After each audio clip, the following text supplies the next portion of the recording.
kain pa or paano na yung kinabubuhay nila. Tapos um,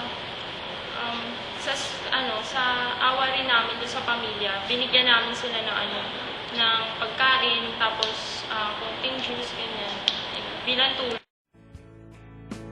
Awa ang taglay, sanay magpatangay, ang nanlulupaypay ay buhay.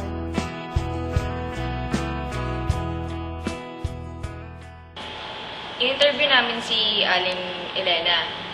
Tapos, ang pangalan ng anak niya ay Rosie, na 13 years old pa lang. Tapos, nung sinabi niya, kwento niya sa amin na may cerebral palsy nga yung anak niya.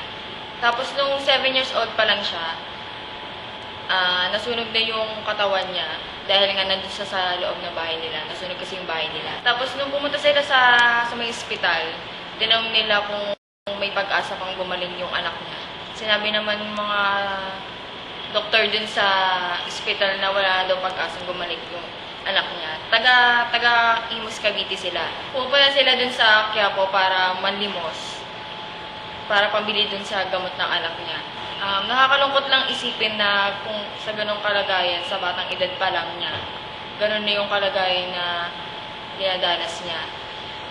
Tapos, sinabi din nung mama niya na mas gugustuhin pa niyang siya yung unang mamatay. Kasi nga, pag namatay siya, wala na mag-aalaga dun sa anak niya. Kaya hanga din ako dun sa mama niya na nakakayanan yung Lagay matirang matibay buhay.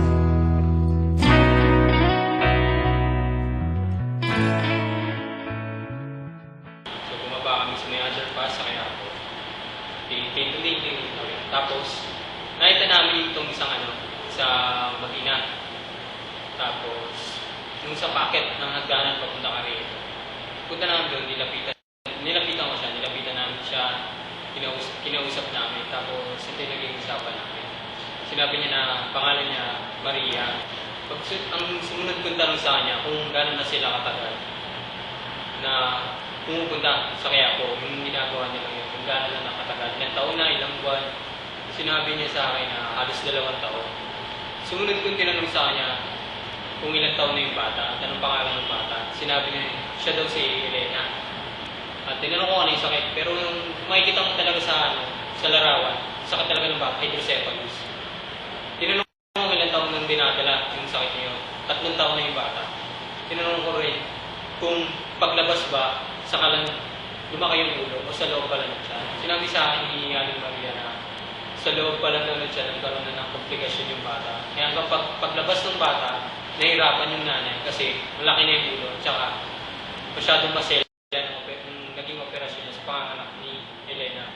Sumunod kong tanong sa kanya kung may trabaho ba siya, pamilya niya kung nasaan. Sinabi niya na wala siyang trabaho, yung asawa niya, iniwan siya. Tapos halos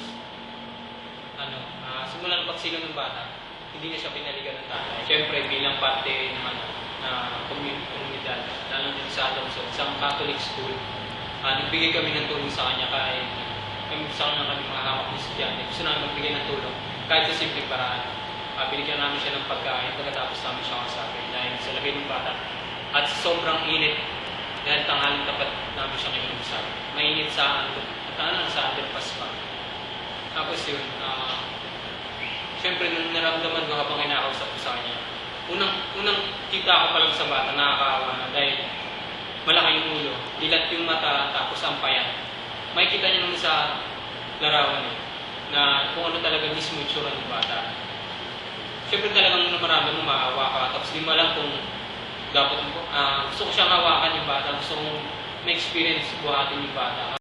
Kasi diba siyempre may takot ka dahil di mo alam kung ano pwede mangyari.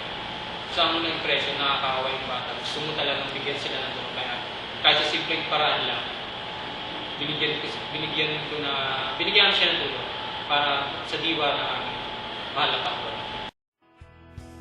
Ay buhay, siya'y parang isang lantang gulay, walang tumpay sa hanap buhay. lagay matirang matibay, at lagay matirang matibay buhay.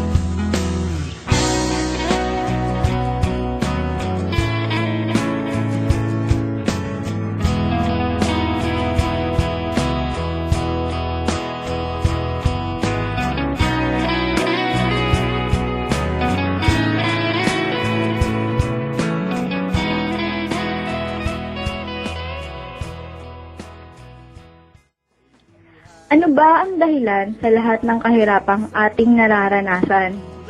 Ano ba ang kalutasan sa lahat ng problemang nararanasan ni Juan? Meron pa bang solusyon at paraan para makaangat tayo sa kahirapan? Ang lagay matirang matibay.